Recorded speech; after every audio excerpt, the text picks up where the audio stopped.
This is Rick Kaselj from exercisesforinjuries.com.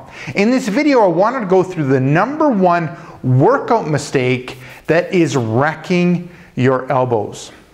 Now I'll demonstrate it and I'll see and you can see for yourself if you can end up finding it or seeing what the mistake is.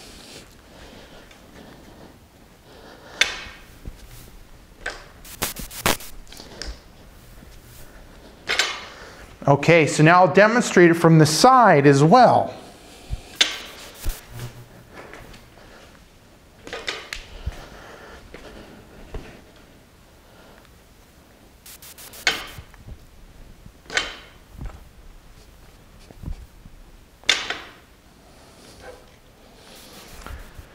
Okay, hopefully you ended up catching it. Now,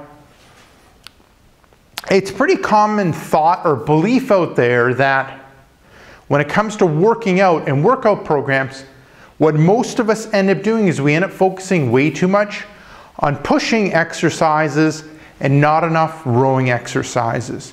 So we need to end up doing, or pulling exercises.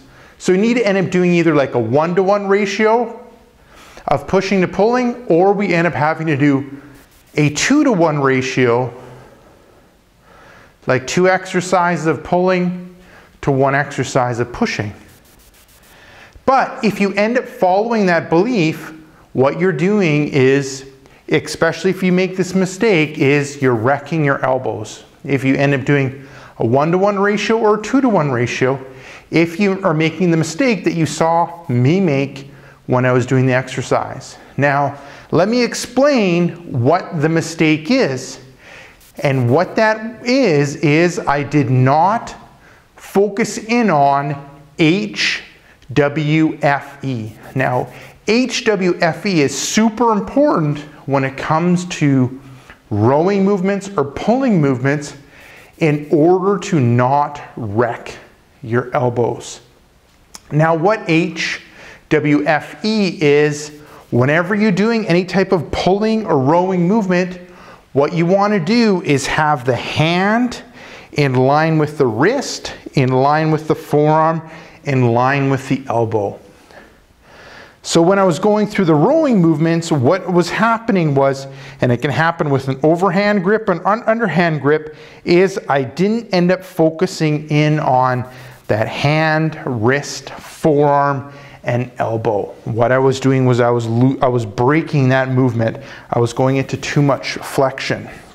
So I was coming up, I was pulling, and you probably can't see, I ended up curling, coming in and curling at the top. And that ends up putting a lot of unnecessary stress on the elbows. So what I want to end up doing is I want to make sure when I'm doing any type of pulling or rowing movement that I end up having that hand, wrist, forearm, and elbows in good alignment and focusing on that movement, most of the work happening in those shoulder blades, shoulder, back area. So there you go. Give that a go. Try a couple repetitions where you end up cheating or over curling. See how your elbows feel and then end up doing it the right way, really focusing on that hand, wrist, forearm, and elbow being in perfect, nice straight line, and see how your elbow feels. Because if you end up having a little bit of elbow pain, if you don't make any changes, what'll end up happening is you'll end up getting full-blown elbow pain.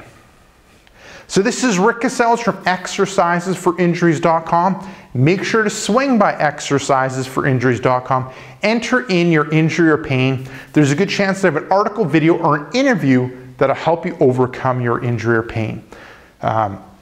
Secondly, if you're watching this on YouTube, head up above, hit subscribe. What that'll do is every couple days you'll get a video like this where I talk about tips and tricks on overcoming injury and pain. Thirdly, head down below, hit like, and leave me a question or comment.